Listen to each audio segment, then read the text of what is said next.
2011. So, may I have the result, please?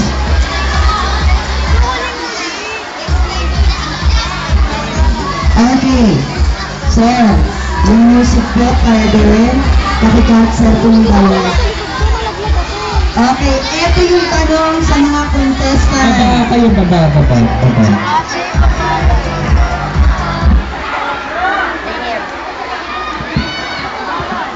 Okay. Para hindi po kayo magulat, baka sinabi niyo hinilaan lang yung pag-judge.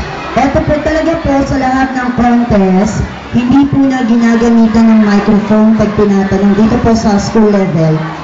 Pinalalapit na lamang po sa judges kasi iniiwasan po natin yung ingay at magulo ang mga contestant. Ito po yung tanong. Merong pinagpipilian na tanong depending doon sa kanilang grade level.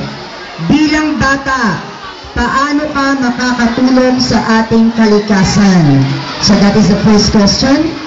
The second is, Arian! magbigay ng isang dahilan ng global warming. Bakit? Alam niyo po ba yung global warming? Okay, dito yung tinatawag din na climate change. Okay, so yun po yung tanong sa kanila.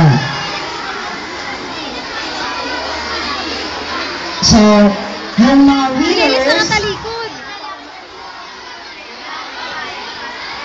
Okay. Lester!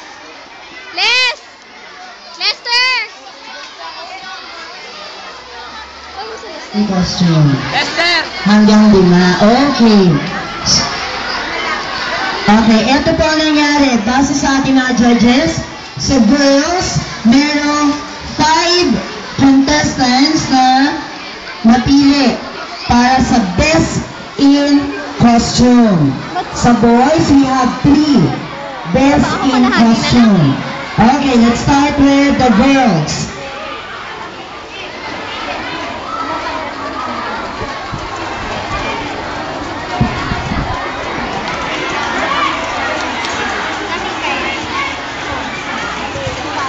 Para po sa mga parents ng mga bata, pag natawag, umakyat po kayo para sa award. To serve, by the way, so maybe call on Mrs. Alma Bilibili to award the trophies. Trophies po ba? Trophy?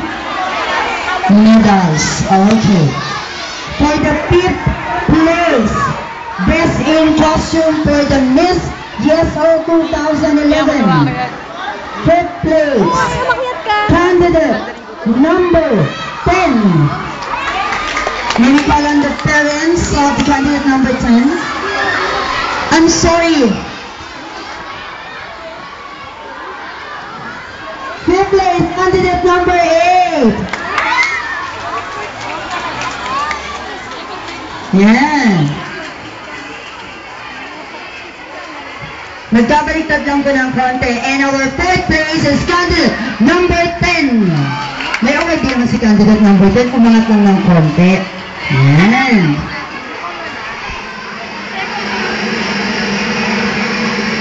So, wala talaga sa bag. Plastic bag.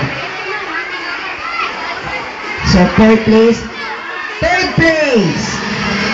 Candidate number 5.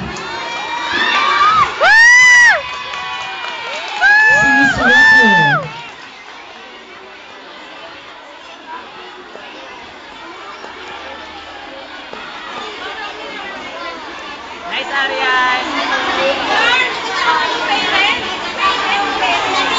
Tinatawagan po namin yung parents. Ngayon ako pa po inulit. Pag natawag po yung contestant, pwede po kayong umakyat. Second place, or best in costume, second place. Grand roll, please.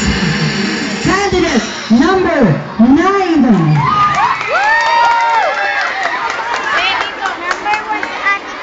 Dito po sa unahan. Parents, please. Yan, candidate number 9, dito ka po.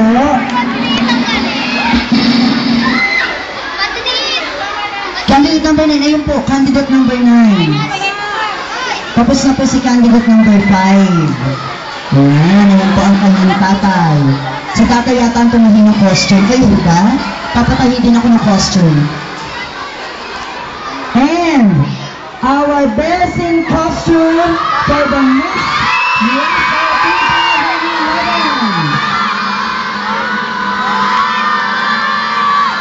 2011. At dahil dyan, may susunod po tayo. Ang mat camp naman po sa October. Pinasasabi ko. Pati po ang United Nations. So be ready for our next event. And once again, best in costume 2011 candidate number 4, Miss Camille Kennedy and 6 Moon.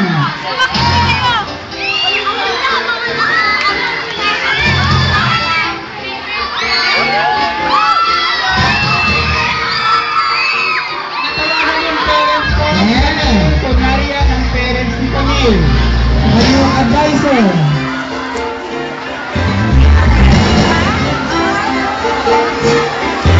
Miss Eco Friendly.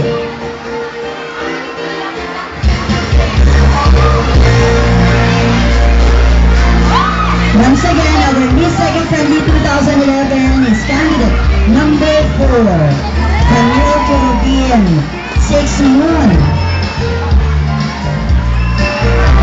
Thank you, ladies. We go back to your place. Yan, pwede na kayo bumalik sa mga pwesto ninyo.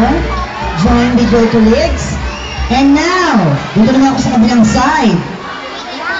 Sa ating mga nagagwapong lalaki naman. So, judges, the judges choose best 3 for the boys. Third place.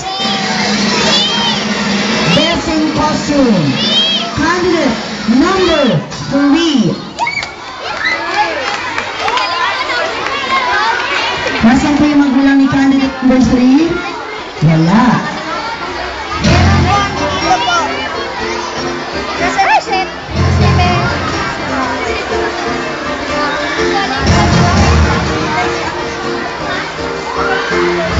Second place, candidate number 2.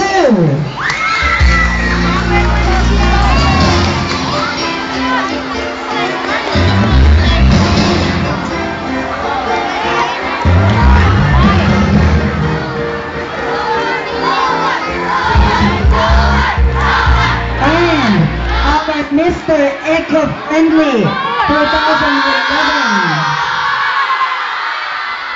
Candidate number 4.